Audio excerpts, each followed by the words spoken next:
이재명 때문에 그럼 계엄했으면 한동훈은 왜 체포하려고 했어? 어? 이재명한테 가스라이팅을 당했다고 생각했는지 이해가 안 됩니다.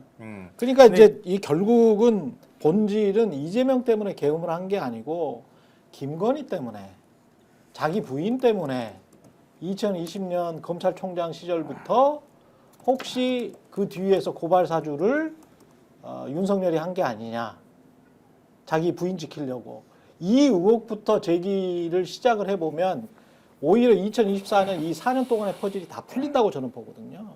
그러니까 한 4년 동안 이자는 어떤 공익적인 마음이랄지, 뭐 윤석열 씨를 말하는 겁니다. 이자라는 거는 이 공익적인 마음이랄지 국가를 위한 마음이랄지 나라를 위한 마음, 요거는 그냥 얼굴에 분장을 하고 가면 써서 이야기를 해왔던 거고, 속으로는 끊임없이 내 마누라 주가 조작했던 거 어떻게 덮어주지? 그리고 인수위 때는 양평고속도로 저거를 어떻게 회계하지? 인수위 때 나왔잖아. 어? 이런 모든 것들, 그 다음에 뭐 이종호랑 연락도 그렇지, 최상병이랑도 그렇죠. 최상병도 지금 생각을 해보면 최상병 때 경로를 한 이유가 뭐야? 김건희를 통해서 이종호를 통해서 김건희에게 무슨 말을 들었을 가능성이 굉장히 높잖아요. 그러니까 이 모든 게 지금 말씀하신 모든 게 지난 총선 때 막 활성화되는 얘기였지 않습니까? 그렇죠. 이 담론에서 이런 정치 담론에서 오늘 한겨레 신문을 보면은 그러니까 이게 사실 뭐 항상 뭐 제기되던 의혹인데, 그러니까 사실은 부정선거 얘기도 그러니까 자기가 믿었을 수는 있는데 이 계엄의 어떤 그 트리거가 되는 게 부정선거 얘기도 사실은 100% 진심도 아니에요. 그러니까 제가 볼 때는 물론 믿었는데 제가 볼 때 믿었는데 부정선거 얘기를 뭔가 이것을 100% 내가 한번 규명해 보고자 계엄을 선포하여서 이 선관위를 뭐 쉽게 얘기하면 공격한 것이다라는 극우들의 지금 극우 세계관 있지 않습니까? 그렇죠. 지금 극우 유튜브들은 그렇게 믿고 있는 거잖아요. 부정선거라는 문제를 해결하기 위해서 계엄령을 선포한 것이다. 그것도 아닌 거예요. 그러니까 100%는. 오늘 한겨레 신문을 보면은 3월 달에 굉장히 격앙됐다는 거 아닙니까? 그렇죠. 그렇더라고요. 윤석열이라는 자가. 3월 말 이렇게 그렇죠. 나와있죠. 왜 그랬느냐. 예. 총선을 지게 생겼으니까 그런 거 아닙니까? 맞아. 총선 지게 생겼으니까. 런종섭은 본인이 한 거 아니야. 그러니까요. 예. 총선 지게 생겼으니까 그런 거고, 총선을 지면은 왜 문제가 되느냐? 총선 크게 질 것 같은데 지금 보고 올라오는 거 보니까, 당에서 올라오는 거 보니까 크게 질 것 같고, 한동훈도 뭐 내 편은 아닌 것 같고 지금 하는 꼬라지를 보니까 총선 크게 지면은 김건희 특검 이런 거는 국회에서 버티는데 한도가 있는 거고 통과될 것 같고, 김건희 특검 통과되면은 지금 총선에 나온 얘기, 이 최상병 얘기, 그다음에 최상병 사건과 관련된 얘기, 그래 말씀하신 이제 그럼 최상병 사건 나오면 뭐 나와야 됩니까? 이종호 나와야 되죠. 도이치모터스 나와야 되죠. 김건희 관련 얘기 다 나와야 되죠. 이거 다 어떻게 됩니까? 방어가 불가능하지 않습니까? 그러면 그 전에 작년 12월부터 사실은 계엄밖에 없지 않느냐 이런 얘기를 하기는 했는데 그때는 꾹 무릎 꿇고 말릴 수준은 아니었다는 거 아닙니까? 군인들이. 아니 왜 그러세요? 그러고 그냥 하하 웃고 끝났다는 거 아니에요. 그러나 3월 달에는 도저히 말릴 수 없는 수준까지 갔다는 거 아닙니까? 이미. 그렇다는 건 뭐냐? 이 선거 결과를 엎기 위해서 계엄을 한 것이다. 근본적으로는. 그리고 맞아요. 선거 결과를 엎어야 되니까 부정선거 얘기가 있어야 되는 것이고, 이거를 결국은 말씀하신 대로 김건희 방어를 해야 되기 위해서 계엄을 선포해야겠기에 나머지는 다 깨맞춰주는 논리일 수밖에 없는 거다. 그렇습니다. 그런 거죠 이게. 아니 중앙선관위 직원들을 잡으러 갔다는 게 이게 말이 되냐고요, 상식적으로. 그러니까 이게 작년 12월이 되게 중요한 시점인데요. 지금 나온 얘기로는 작년 12월에 김용현 당시 경호처장이죠. 경호처장하고 국방부 장관이었던 신원식하고 그다음에 안보실장이었던 조태용하고 그리고 김명수 합참의장하고 이렇게 있는 자리에서 계엄을 시사하는 발언을 했다는 거예요, 윤석열이. 그때가 김건희 특검법 첫 발의했을 때 민주당이. 그리고 그때 한동훈이 국민 눈높이 얘기하고 국민 눈높이 얘기하고 그래서 사실 보수 진영에서는 그 얘기를 해요. 한동훈 때문에 윤석열이 계엄 선포했다는 얘기도 해. 왜냐하면 원래 이게 통제가 안 되는 인간인데 한동훈마저 자꾸 꼭지를 돌게 만드는 거야. 그러니까 한동훈이 자꾸 내가 어찌됐든 비대위원장 임명하는데 저게 사사건건 나한테 지금 시비를 거는 거예요. 그러니까 내 편이 하나도 없다고 생각하니까 더 꼭지가 돌았던 거 아니냐. 그러면 한동훈 탓을 또 하는 얘기를 내가 들은 적이 있는데 이게 대충 맞아떨어져. 그러니까 작년 12월에 그렇게 김건희 특검법 얘기 나올 때 한번 또 계엄 선포할 것처럼 막 얘기를 했는데 그때는 구체적인 계획은 없어서 그 정도까지는 안 말렸는데 총선 보니까 총선판이 희한하게 돌아가고 3월 말에 거기에 부정선거라는 게 이미 박혀있는 인간인데 자기가 사상권과 할 때마다 한동훈이 방해를 하지 야당 여론은 굉장히 안 좋지 뭐 대파 문제부터 시작해가지고 계속 그렇게 몰리니까 그때 그냥 3월 달에 확 계엄하겠다고 얘기를 했다는 거 아니야. 또 모임했을 때. 예. 그때는 진짜 구체적으로 하겠다고 얘기를 했다는 거예요. 그래서 막 다 뜯어 말리는 일이 벌어졌다는 거지. 그러니까 이 인간을 촉발시켰던 몇 가지 계기들을 보면 기본적으로 부정선거에 대한 인식들은 계속 그 유튜브 방송을 보면서 가지고 있었는데 그거 거기에 핑계일 가능성. 거기에 김건희 문제가 하나 떡 더 얹어졌고 자기 마음대로 안 되는데 다시 보니까 총선까지도 완전히 참패할 것 같으니까 판을 확 엎어버리려고 했던 거지. 그러면서 그때부터 시작해서 구체적으로 판을 계속 엎으려고 하는 시도들을 계획적으로 계속 움직임을 가지면서 했던 거예요. 그러면서 결국은 김용현을 경호처장을 국방부 장관으로 보내는 일까지 벌어진 거지. 이거 좀 개부학적으로 추적을 해봐야 되는데 보면 윤건희한테 비상계엄을 상수했던 것 같아요. 학자십니다. 개부학적으로 추적한다. 왜냐하면 윤건희가 김건희예요? 윤석열하고 그렇죠. 김건희를 수사나 섞어가지고요. 둘을 이렇게 따로 분리해서 설명이 좀 안 되는 게 너무 많아서 맞아요. 2022년 대선 전 캠프 관계자가 이 윤석열이 그 당시에 계엄령 얘기했다는 거잖아요. 내용이 그런 겁니다.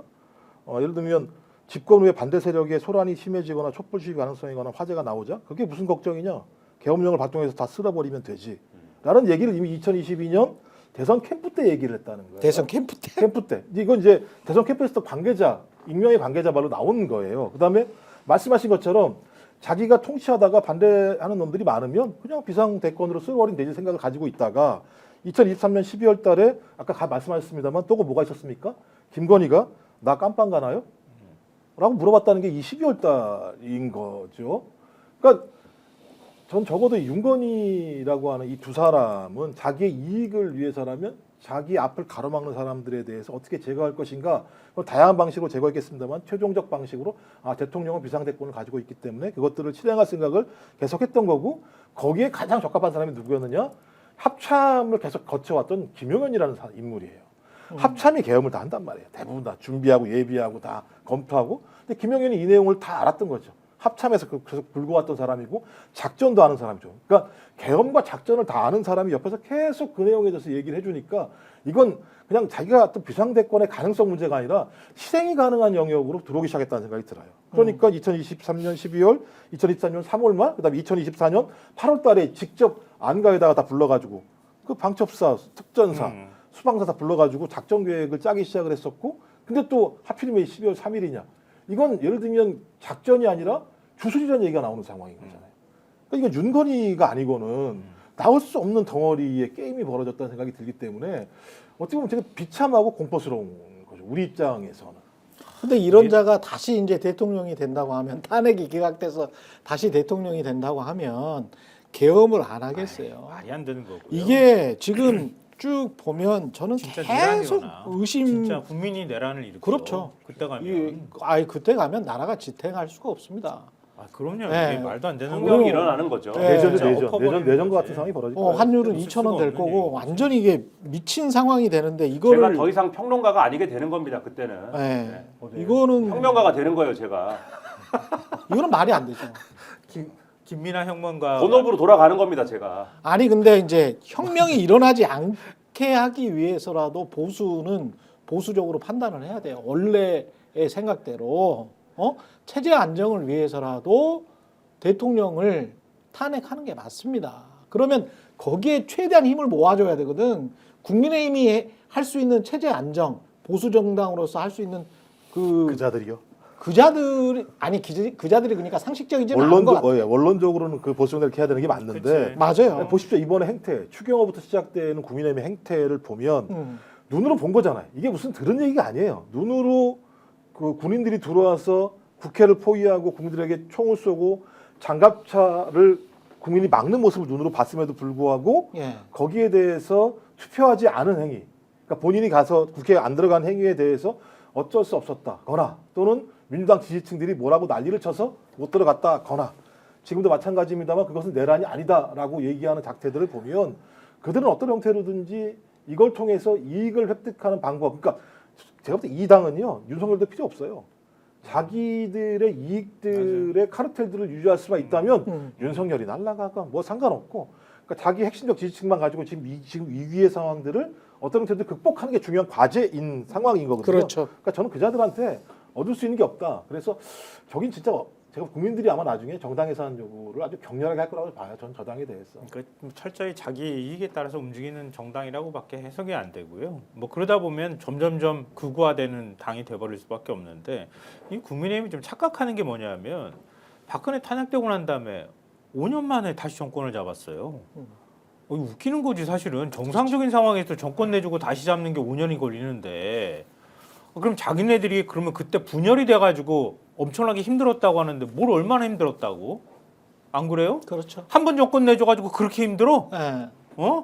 있을 수 없는 거잖아 사실은. 그리고 어찌 보면 그때 나름 합리적으로 판단할 수 있는 사람들이 바른미래로 떨어져 나왔다가 자기 안에 막 격하게 논쟁을 벌이면서 그러면서 다시 합쳐지는 과정이 있었지만 그래도 이준석을 세우기도 하고 이러면서 뭔가 변화하는 모습을 국민한테 보냈기 때문에 그래도 기대를 받고 다시 정권을 잡을 수 있었던 거란 말이에요. 근데 그때 분열됐던 것에 대한 트라우마를 얘기를 해. 지금 분열이 안 되면은 내가 볼 때는 죽어. 그냥 죽는 길로 가는 그냥 거거든요. 죽는 거야. 근데 산다고 생각해. 왜냐하면 그냥 우리는 영남 자민련으로 영남만 꽉 지키고 있으면 된다고 보기 때문에 그런 거거든요. 예.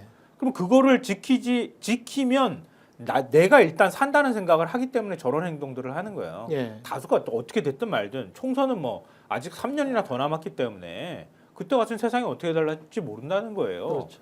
그 계급장 하나 더 다는 것뿐이야. 지금 국민의힘 의원들한테는 하나도 관심이 없어 사실은. 국민들이 뭐라고 하든가. 근데 영남 자민련으로 해서 뭐 거기에서 65석 얻고 그다음에 서울 일부에서 얻어서 7, 80석으로 해가지고 그렇게 그냥 사는 게 한국 정치에는 굉장히 좀 도움이 될 것 같아요. 왜냐하면 이분들이 완전히 이제 극우 정당화돼서 3분의 2 이상의 국회가 저는 민주당이 리버럴 보수 정당이라고 생각하거든요. 이 정강 정책들 보면 뭐 서유럽이나 이런 나라들과 비교를 해보면 보수 정당이 맞아요. 그럼 보수 정당과 새롭게 태어나는 합리적인 진보 정당 정도가 서로 이렇게 막 경합을 해가면서 그게 무슨 뭐 녹색당이든 무슨 당이든 간에 그래 가면서 그 안에서 3분의 2로 이야기를 하는 게 국민 대의에 맞지. 이렇게 스스로 나는 전두환 당이야. 나는 속마음은 전두환이야. 그리고 박정희 동상 거기다 세워. 대구에다 세워. 그리고 우리 박정희 전두환 시대로 돌아가자. 그리고 속마음은 이럴 거 아니에요. 전두환이 자연사를 했잖아. 그렇죠. 감방에 한 2년 가 있었지만 백담사에서 럭셔리로 산속에서 생활했었고 잘 생활했거든요. 그때 사실. 예? 거의 대통령급에 그런 식으로 백담사에서 살면은 그 특히 등산인들은 너무 좋아하지. 정말 럭셔리 생활을 했거든. 그래서 오래 살았나? 92 그 전두환이 자연사에 돌아가신 선친이랑 32년생이에요. 똑같아요. 굉장히 장수했거든. 오래 살아서 얼굴도 끝까지 좋았잖아. 뭐 이런 전두환 자연사했지. 아까 말씀하신 대로 5년 만에 정권 재창출했지. 세상이 만만한 거지 뭐. 그래. 예. 그 팀이 이긴다고 생각하는 거야. 또 기회 오고. 유권자가 얼마나 얼마든지. 개돼지처럼 보이겠어. 그러니까 이제 시간만 지나면 예. 사람은 까먹을 거고. 그러니까 윤상현 얘기 딱 그게 그런 윤상현 얘기가 논리거든요. 딱 그- 그러니까 까먹으면 그때 가면 또 다른 적이 만들어질 거야. 예. 지금에야 우리가 윤석열 때문에 적으로 몰리고 있지만 조금 있으면 뭐 이재명도 등장할 거고 누구도 등장할 거고 그들을 적으로 만들어서 그 적에 대항하는 우리의 세력들을 모으게 되면 중도 충돌 우리한테 오지 않겠어? 그때까지만 잘 참자고라고 하는 방식인 거죠. 맞아요. 되게 제가 볼 때는 미전하고 나쁜 놈들이야. 나쁜 놈들이야. 놈들이죠. 기본적으로 속마음이 시커멓고 정말 그 사익에만 가득 찬 나쁜 놈들이에요. 어떻게 국가를 이런 식으로 운영을 하나? 국회의원이라는 자들이. 스픽스는 말하는 언론입니다. 대세는 유튜브, 그중에서 스픽스. 좋아요, 댓글, 구독, 알림 설정. 여러분이 저희를 사랑해 주시고 우리가 여러분을 사랑하는 4가지 방법입니다.